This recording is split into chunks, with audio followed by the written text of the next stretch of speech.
What if I told you that everything you think you know about web designing is only half the story? I spent 4 years in this industry and there are 5 critical lessons I had to learn, that hard way lessons that would save you time, money and frustration.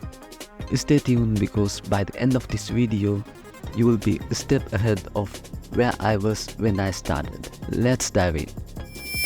It's not just about design, it's about problem solving. When I first started web development, I was obsessed with making things look visually stunning.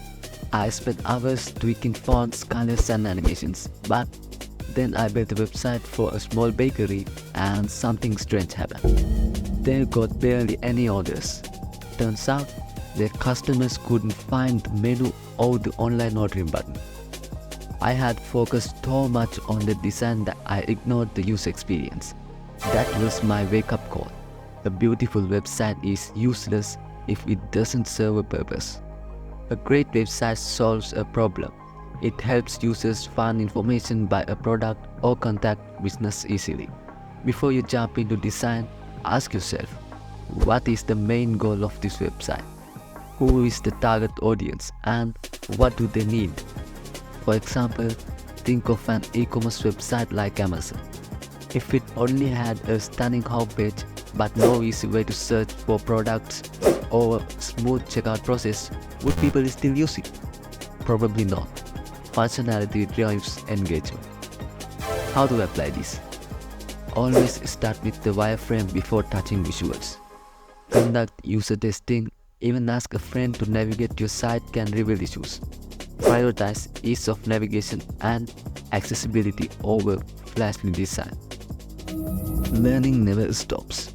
When I first learned HTML, CSS and JavaScript, I thought I was set for life.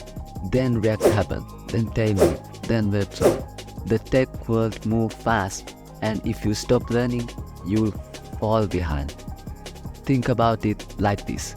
A doctor doesn't stop studying after med school.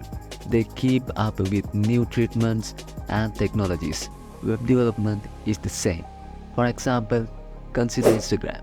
Years ago, it was just a photo sharing app, but then came stories, reels, AI-driven content recommendations. Constant innovation keep it relevant. If developers at Instagram had stopped learning after their first release, the app would be outdated today. The good news, you don't need to learn everything at once. Focus on fundamentals first, build small projects, and most importantly, stay curious. Communication is just as important as design skills. I once worked with a client who hated my designs, not because it was bad, but because they don't understand my choices. I had assumed they would just get it by a big mistake.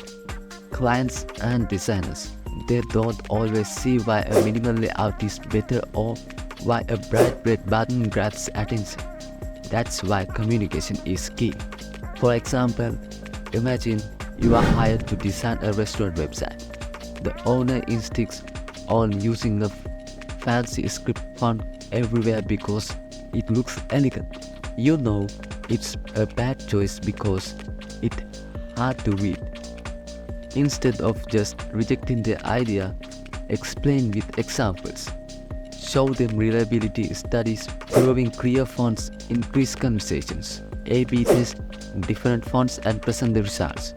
Use simple analogies. A hard-to-read menu is like a waiter mumbling, customers won't stick around. How to communicate effectively? Ask the right questions before starting.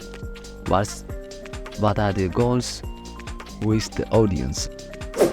Regular updates.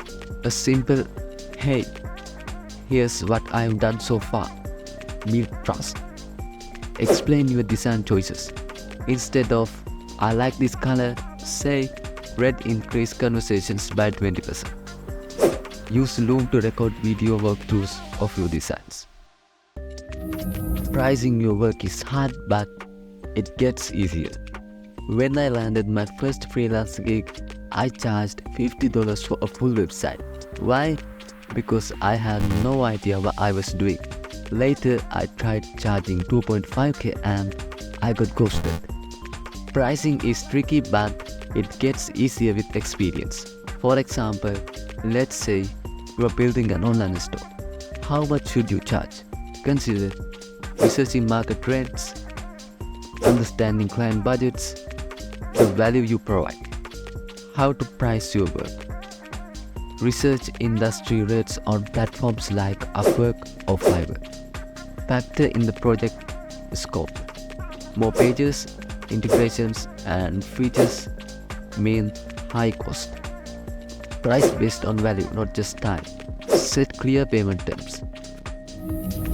Building a portfolio is more important than you think. I used to think I'll just do great work and clients will come. But without a portfolio, no one knew what I was capable of. A portfolio is proof. It shows clients what you can do before they even talk to you. The trick, you don't need paid projects to start. For example, imagine applying for a job with no resume. That's what like trying to get freelance without a portfolio. What to include in your portfolio?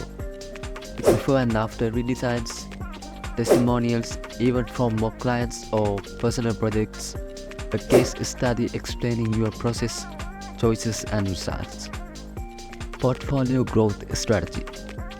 Redesign an existing website. Create a fictional brand and build a website for it. Work on open source projects or contribute to non-profits.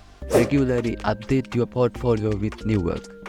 And don't forget, your portfolio website, it should be your best works. It's your first impression, make it count. By implementing these 5 lessons, you'll set yourself apart as a professional, not just a coder. Keep building, keep learning, and most importantly, enjoy the process. If this video gave you even one light bulb moment, do me a favor. Hit that like button, it helps more than you think. And subscribe if you want more straight talk web design advice. I'll see you in the next one. Peace.